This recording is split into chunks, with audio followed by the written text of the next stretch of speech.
Kita lanjut bahas Shinji episode chapter 68. Oke lah, gak usah cacicot banyak bacot, kita langsung masuk aja ke pembahasan. Raja Agung yang merasa bahwa dunia ini sudah sangat kacau. Kemudian Bailang mengatakan bahwa kekacauan mungkin saja ada baiknya. Hal itu membuat Raja Agung tidak terima dengan perkataan Bailang. Dia pun kemudian mencekik Bailang dan mengangkatnya ke udara. Dan dalam sekejap, tubuh dari Raja Agung pada saat ini telah mengelupas, yang pada akhirnya dia pun menunjukkan wujud aslinya, yaitu sosok hitam gelap yang sangat mengerikan. Sambil mencekik Bailang itu, Raja Agung pun mengatakan, "Bailang, asal kau tahu saja bahwa aku adalah orang abadi yang lahir ke dunia pada saat pertama kali langit dan bumi ini dibuka. Seperti yang kau lihat, bahwa misiku dilahirkan adalah untuk menertibkan kekacauan. Dan aku telah mengerjakannya sepanjang hidupku. Bahkan setelah ribuan tahun aku menderita di dalam jurang alam baka, pikiranku itu belum pudar sama sekali. Aku tahu bahwa di dunia ini terlalu banyak hama sepertimu, dan hama-hama itu selalu mencoba untuk menghalangi jalanku. Jelas pada saat ini, jalan yang aku lalui tidaklah mudah, jadi aku tidak berani mengabaikannya sama sekali. Tapi jika pada akhirnya aku benar-benar tidak bisa menertibkan dunia ini, maka aku akan menghancurkannya saja. Jika hal itu tidak bisa disempurnakan, maka hal itu juga tidak harus ada. Aku akan mengubah segalanya di dunia ini menjadi butiran debu." Dalam cekikan tangan dari Raja Agung. Kemudian mendengar kata-katanya, hal ini membuat Bailang menjadi marah. Dia lalu menjawab perkataan dari sang Raja Agung. "Weh, Agung, gila lu ye? Mau ngancurin dunia? Lu pikir lu siapa? Lu gak ngebuat dunia ini lo, kok malah lu mau ngancurin? Hah? Lu bener-bener gila lu ya Agung? Dasar lu Agung." Setelah mengatakan hal itu, Bailang pun melakukan tendangan pada Raja Agung. Tendangan yang dilakukan oleh Bailang itu tepat mengenai wajah dari sang Raja Agung itu sendiri. Namun sang Raja Agung juga tidak akan menyerah. Dia pun mengangkat tangannya dan akan membalas Bailang. Sambil melakukan tinju yang sangat keras di tubuh Bailang, Raja Agung pun mengatakan, "Gila, kamu salah. Ini bukan sebuah kegilaan, tapi ini adalah sebuah prinsip." Tinjuan yang dilakukan oleh Raja Agung itu membuat tubuh Bailang merasakan sakit yang luar biasa. Sampai-sampai Bailang pada saat ini memuntahkan seteguk darah. Dan tiba-tiba saja Raja Agung memegang tanduk dari Bailang sambil mengepalkan tinjunya.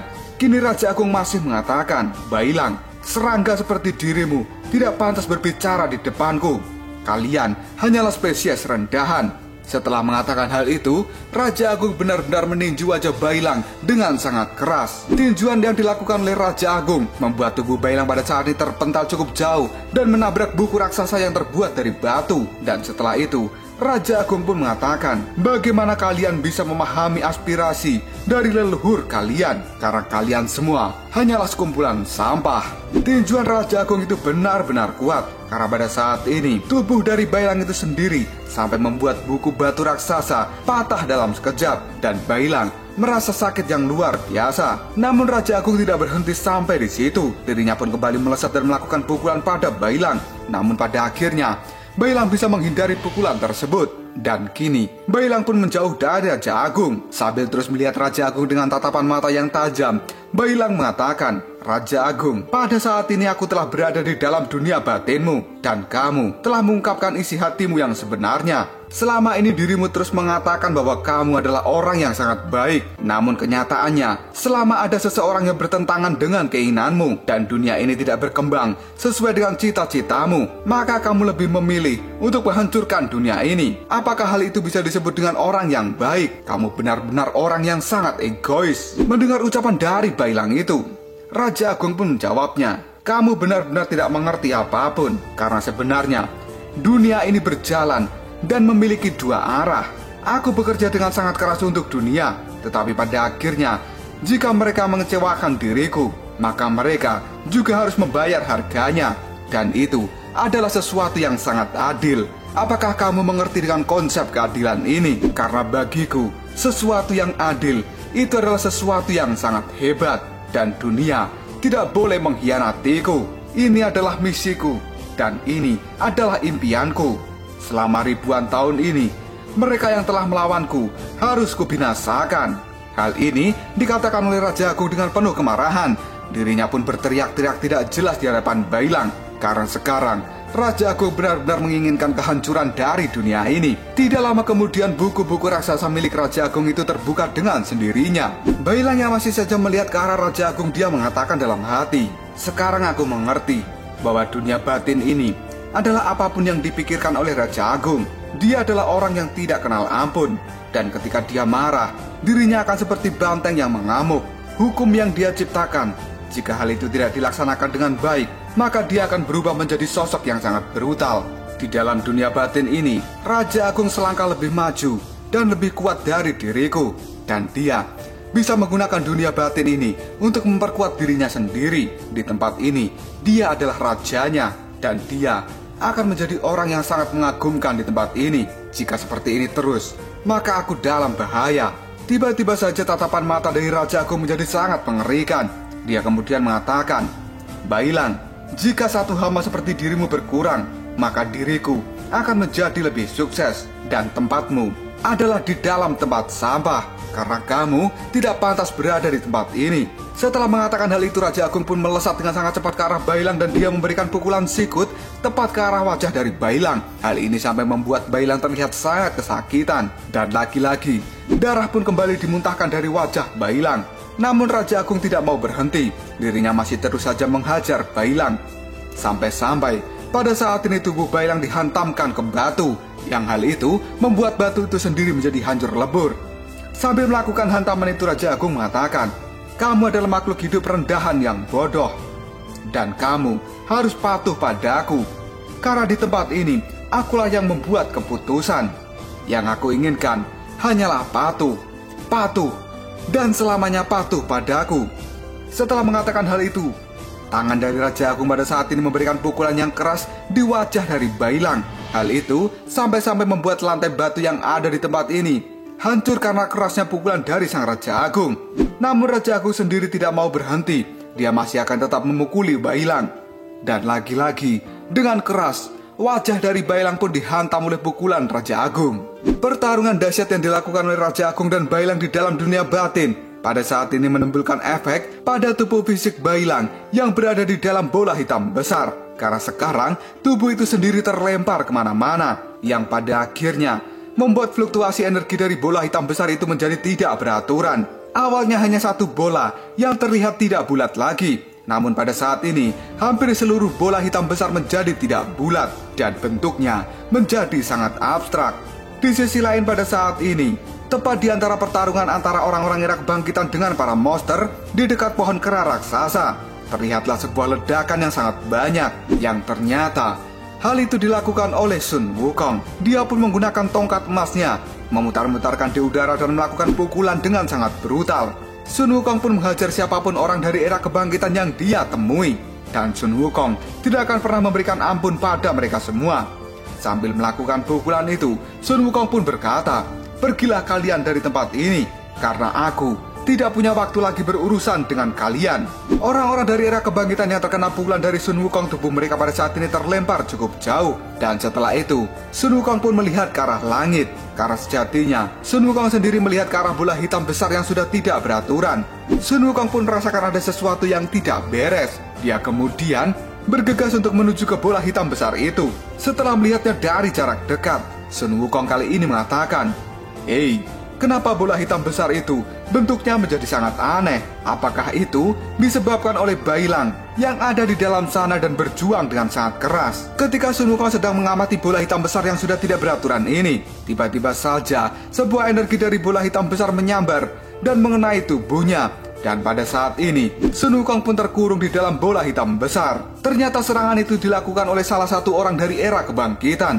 Setelah dirinya berhasil mengurung Sun Wukong, orang dari era kebangkitan itu mengatakan, "Haha, Raja Kera yang malang, aku tidak akan mengizinkanmu untuk melecehkan Raja Agung. Dan biarkan aku menggunakan kekuatan yang diberikan oleh Raja Agung ini untuk bersama-sama menghabisi makhluk seperti dirimu." Di mana pada saat ini, banyak anggota dari era kebangkitan berdatangan dan mereka memperkuat segel yang mengurung Sun Wukong. Salah satu orang dari era kebangkitan kemudian memberikan komando, "Kita tambahkan tekanan pada bola hitam besar ini dan kita harus bisa menaklukkan iblis kera yang menjijikan seperti dia." Sun Wukong yang berada di dalam bola hitam besar, dirinya pada saat ini terlihat sangat tertekan. Karena sejatinya bola hitam besar itu benar-benar menekan tubuh dari Sun Wukong. Namun Sun Wukong sendiri yang tidak mau kalah dari orang-orang era kebangkitan. Dia masih memberontak supaya bisa keluar dari kurungan bola hitam besar ini. Namun apapun hasil yang dilakukan oleh Sun Wukong tetap saja nihil. Karena sejatinya kurungan bola hitam besar ini sangatlah kuat. Salah satu orang dari era kebangkitan kemudian berteriak, "Benar, kita saat ini harus bisa menang. Dan Raja Agung juga harus menang." Setelah orang itu mengatakan sesuatu, tiba-tiba saja pada saat ini muncul sebuah kertas mantra berwarna kuning yang langsung menempel pada dahi orang era kebangkitan itu. Tidak butuh waktu lama. Setelah kertas kuning itu menempel, kepala dari orang era kebangkitan langsung meledak begitu saja. Hal ini membuat Sun Wukong menjadi bingung. Kemudian dirinya menatap ke arah atas dan mengatakan, apa itu?" Bahkan anggota dari era kebangkitan yang lainnya yang masih berusaha untuk menahan Sun Wukong, tiba-tiba saja di dahi mereka juga terkena tempelan kertas berwarna kuning.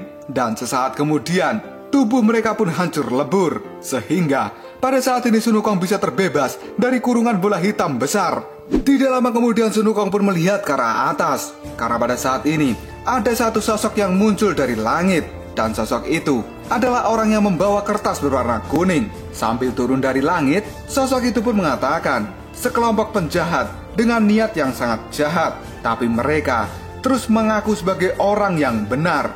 Aku sudah tidak tahan lagi. Dan sudah saatnya perbuatan jahat dari mereka harus segera dihentikan." Yang ternyata orang yang datang dengan kertas mantra berwarna kuning itu adalah Raja Kebajikan Taisang Lojun. Dialah orang yang melemparkan kertas-kertas mantra kuning itu, yang pada akhirnya membuat orang-orang dari era kebangkitan meledak begitu saja setelah terkena tempelan kertas di dahi mereka. Dengan tatapan mata kodok yang sangat menjijikkan, Taisang Lojun kemudian mengatakan, "Pada saat ini Taisang Lojun telah datang, dan kalian, para setan-setan, akan segera menemui ajal kalian." Orang-orang dari era kebangkitan pun pada saat ini menjadi sangat kaget setelah diri mereka melihat kedatangan dari Taisang Lojun yang langsung menghancurkan dan juga meledakkan rekan-rekan mereka. Bahkan orang-orang dari era kebangkitan pada saat ini bertanya, Raja Kebajikan, apa yang kau lakukan?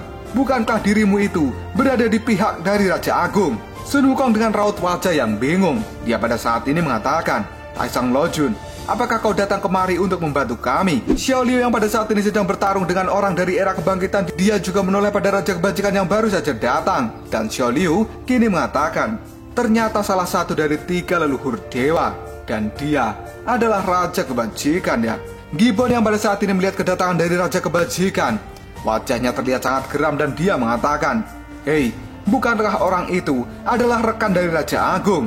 Mendengar perkataan dari Gibbon, Akajiri pun menjawabnya, tampaknya Raja Agung tidak memiliki teman sejati.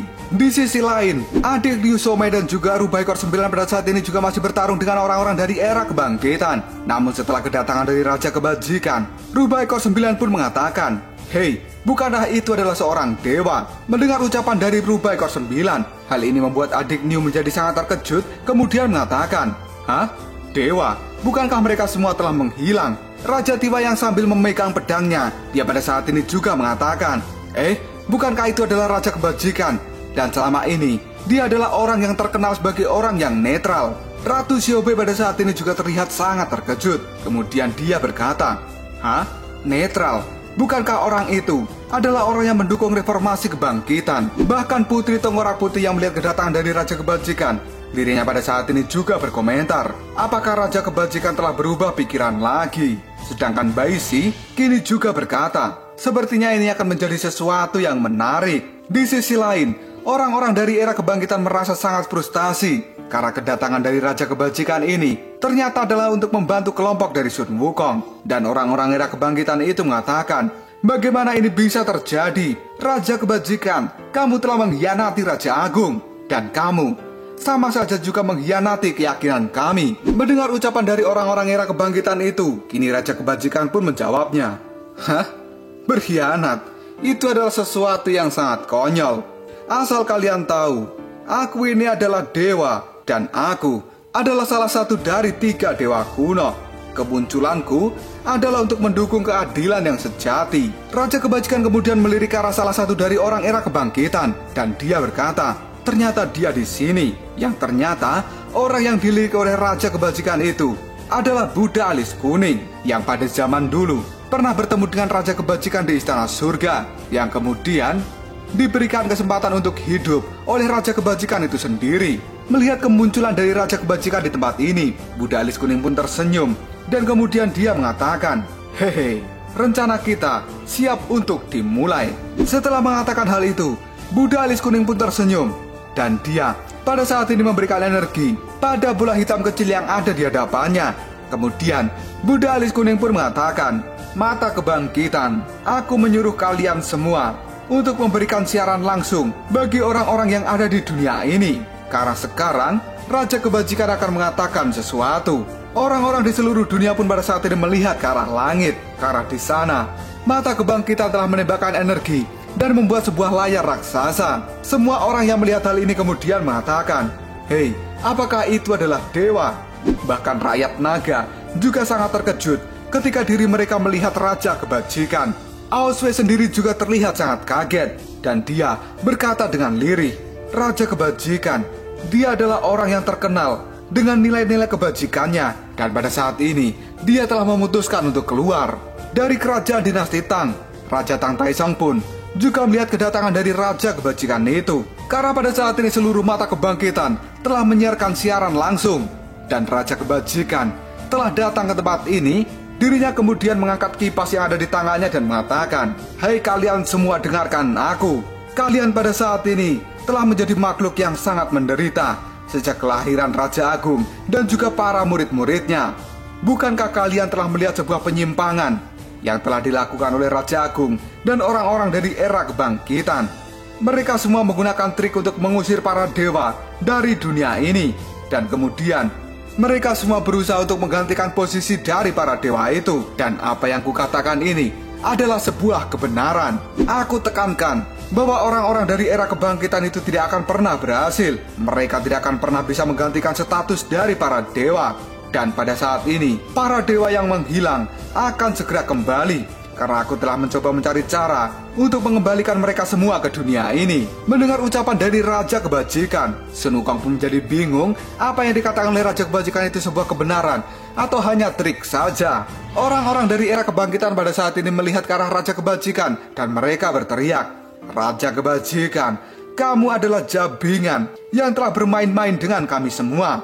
Dan kamu ternyata selama ini hanya memanfaatkan Raja Agung untuk menemukan kelemahannya." Mendengar kata-kata dari orang era kebangkitan itu, Raja Kebajikan pada saat ini menjawabnya, "Kalian hanya sekelompok penjahat yang terbangun, dan pikiran kalian selama ini telah diracuni oleh Raja Agung. Apakah kalian benar-benar berpikir bahwa Raja Agung itu adalah orang yang akan membawa perubahan?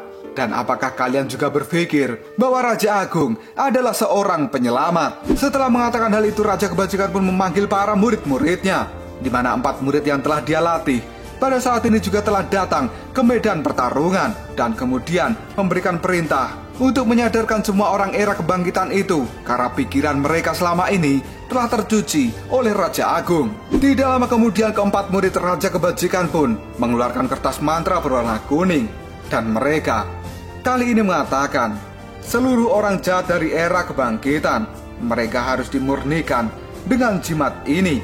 Setelah mengatakan hal itu, kertas-kertas mantra kuning pun dilemparkan ke arah orang-orang dari era kebangkitan. Hal ini membuat orang-orang era kebangkitan itu menjadi terlihat sangat ketakutan. Mereka pun mencoba menghindari lemparan kertas-kertas kuning. Namun pada akhirnya, tubuh mereka yang tertempel kertas kuning langsung hancur begitu saja. Dan keempat murid Raja Kebajikan terus memburu orang-orang dari era kebangkitan itu, karena mereka harus segera kembali ke alam baka. Di sisi lain, Sun Wukong yang tadi dalam mode keraksasa, dirinya pada saat ini berubah kembali ke mode manusianya. Dan Sun Wukong pun mendekati Buddha alis kuning lalu berkata, "Hei Buddha alis kuning, sebenarnya apa yang telah terjadi di tempat ini?" Buddha alis kuning pun melirik ke arah Sun Wukong dan menjawabnya, Raja keras Sun Wukong, aku hanya menjalankan rencana yang kita buat. Apa kau tidak bisa melihatnya dengan tatapan mata yang tajam?" Sun Wukong pun berkata, "Rencana apa? Apa jangan-jangan dirimu dan juga Taisong Lojun berada di grup yang sama, dan sebenarnya dialah yang menyuruhmu datang ke pohon kera untuk mencari kami semua?" Mendengar perkataan dari Sun Wukong itu, Buddha alis kuning tiba-tiba dia tertawa, dan kemudian Budak alis kuning yang masih sambil mengendalikan mata kebangkitan, dia pun berkata, "Hei, grup macam apa? Kedengarannya itu tidak bagus. Aku dan Taesong Lojun memiliki sejarah panjang dalam persahabatan karena aku sudah mengenal dirinya sejak lama. Apa kau tidak tahu hal itu, Sun Wukong?" Sambil tersenyum, budak alis kuning masih mengatakan pada Sun Wukong, "Asal kau tahu saja ya Sun Wukong, diriku dulu ini adalah seekor katak bulan. Jika pada saat itu Taesong Lojun tidak melepaskan diriku, maka hari ini aku tidak akan menjadi budak alis kuning dan aku bisa hidup dalam jangka waktu yang lama. Itu juga karena kebaikan dari Taesong Lojun." Raja kebajikan yang mendengar perkataan dari budak alis kuning, dia lalu menjawabnya, "Terima kasih atas pujianmu, budak alis kuning."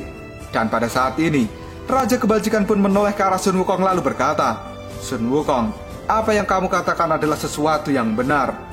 Aku berada di tempat ini dan aku datang ke medan perang adalah untuk melawan Raja Agung." Mendengar ucapan dari Raja kebajikan itu, Sun Wukong lalu mengatakan, "Berarti dirimu hanya memanfaatkan kami untuk berjuang dan bertarung melawan Raja Agung." Raja kebajikan pun menjawab perkataan dari Sun Wukong, "Tidak, aku tidak memanfaatkan siapapun, karena itu semua adalah keinginanmu sendiri untuk menggulingkan pemerintahan dari Raja Agung. Keinginan kita sama, dan sekarang aku juga memimpin para murid-muridku untuk bergabung dengan kelompok pertempuran ini karena diriku telah menjelaskan semua rencana Raja Agung pada murid-muridku." Tatapan mata Sun Wukong ke arah Raja kebajikan sangat tajam dan dirinya kali ini mengatakan, "Raja kebajikan, asal kau tahu, Raja Agung bisa mencapai posisi hari ini semua juga karena dukungan darimu. Dengan kata lain, kamu telah membantu para pelaku kejahatan." Mendengar ucapan dari Sun Wukong itu, Raja kebajikan pun tertawa dan dia mengatakan, "Sun Wukong, kamu benar-benar lucu. Kenapa kamu masih memikirkan hal itu? Hanya seorang pecundang yang terus memikirkan masa lalu." Tidak lama kemudian, budak alis kuning pun mendekati Sun Wukong dan mengatakan, "Hei Raja Kera, kita adalah rekan seperjuangan saat ini. Kamu jangan terlalu keras kepala pada rekanmu sendiri ya." Hal ini dikatakan oleh budak alis kuning sambil tersenyum. Namun senyuman budak alis kuning itu tidak membuat Sun Wukong bangga, dan sebaliknya, dia merasakan ada sesuatu yang tersirat dari apa yang telah dilakukan oleh Raja kebajikan dan juga budak alis kuning. Di sisi lain, bola hitam besar semakin tidak beraturan karena pada saat ini di dalam dunia batin telah terjadi pertempuran yang sangat hebat antara Raja Agung dengan Bailang, di mana tubuh Bailang sendiri terlihat sebagai sosok orang yang kalah. Dirinya terlempar kemana-mana dan bahkan menghancurkan buku-buku raksasa yang terbuat dari batu oleh serangan dari Raja Agung.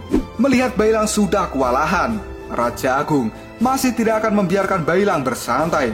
Kini Raja Agung kembali mendatangi Bailang sambil mengatakan, "Bailang, apakah dirimu baik-baik saja? Dan apakah kamu sudah tidak bisa bangun lagi, kemudian mencari cara untuk melawan diriku? Sayang sekali, kamu telah melewatkan kesempatan untuk berdamai denganku. Dan saat ini, aku sudah berpikir bahwa aku tidak akan pernah mengembalikan tubuh itu padamu. Bahkan sekarang, aku di tempat ini akan menghancurkan kesadaranmu sepenuhnya. Biarkan kamu terkurung di tempat ini selamanya, karena monster jahat sepertimu tidak seharusnya kembali ke dunia ini." Mendengar kata-kata dari Raja Agung itu, Bailang kemudian berdiri dan dia mengucapkan terima kasih. Hal ini malah membuat Raja Agung menjadi bingung kenapa tiba-tiba Bailang mengucapkan terima kasih. Dengan suara yang dalam, Bailang kemudian mengatakan, "Raja Agung, aku tidak memerlukan izin darimu jika aku ingin kembali ke dunia." Mendengar ucapan dari Bailang itu, Raja Agung menjadi sangat marah dan dia kembali meninju wajah dari Bailang. Tinjuan ini membuat tubuh Bailang terpental ke belakang. Namun Bailang tidak mau tumbang. Dirinya kali ini memegangi wajah yang baru saja terkena pukulan. Namun tiba-tiba saja Raja Agung sudah muncul di hadapan dari Bailang dan akan kembali melakukan tinjuan. Raja Agung dengan raut wajah yang sangat marah, dia kali ini berteriak, "Baiklah, jika itu yang kau minta, mari kita lihat berapa lama kamu akan bisa bertahan di tempat ini melawanku." Ketika pukulan keras dari Raja Agung itu dilancarkan di tubuh Bailang dengan cepat, Bailang bisa menangkap pukulan dari Raja Agung itu.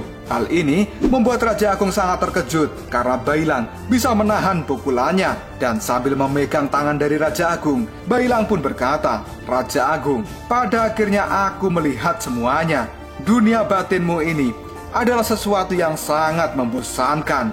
Karena ini adalah dunia batin orang gila. Hatimu itu benar-benar kacau, karena di dalam hatimu terdapat banyak rasa iri dengan semua kebahagiaan di dunia ini. Dan kamu penuh dengan kontradiksi, kebencian, dan juga kecemasan. Raja Agung yang mendapat perkataan seperti itu dari Bailang, dirinya terlihat sangat geram dan menjawabnya, "Pemikiran dari orang rendahan sepertimu. Kamu tidak pantas menilai diriku." Setelah mengatakan hal itu, Raja Agung pun memperkuat tinjunya pada Bailang. Dan Bailang masih berusaha dengan keras menahan tinju itu. Dengan sambil menahan pukulan dari Raja Agung, Bailang pun kali ini kembali berkata, "Raja Agung, diriku ini berasal dari dunia yang penuh warna dan juga penuh cinta di dalamnya. Hanya karena ini, aku tidak akan pernah kalah darimu." Setelah mengatakan hal itu, taring serigala milik Bailang semakin memanjang. Bahkan dari mulutnya juga keluar semburan api, dan mata Bailang juga mengeluarkan seberkas api. Tidak lama setelah itu Bailang membuka mulutnya dan dia berteriak, "Semburan naga api!" Sebuah api yang besar kali ini benar-benar mengenai tubuh dari Raja Agung. Saking dahsyatnya semburan Bailang sampai membuat Raja Agung terpental ke udara dan menimbulkan ledakan yang sangat besar. Raja Agung sendiri pada saat ini terlihat sangat syok karena kekuatan semburan api Bailang ini benar-benar sangat panas. Namun Bailang sendiri tidak akan pernah membiarkan Raja Agung bisa kembali untuk menguasai tubuhnya. Dengan tatapan mata yang tajam dan penuh kemarahan, Bailang pun berkata, "Raja Agung, kamu telah terlalu lama bermimpi. Dan sekarang, saatnya kamu untuk bangun dari mimpi-mimpimu itu." Lalu apakah yang akan terjadi selanjutnya? Apakah Bailang akan benar-benar memusnahkan Raja Agung di dalam dunia batinnya ini? Jika kalian penasaran, tunggu aja jawabannya di next video Koprel Shop.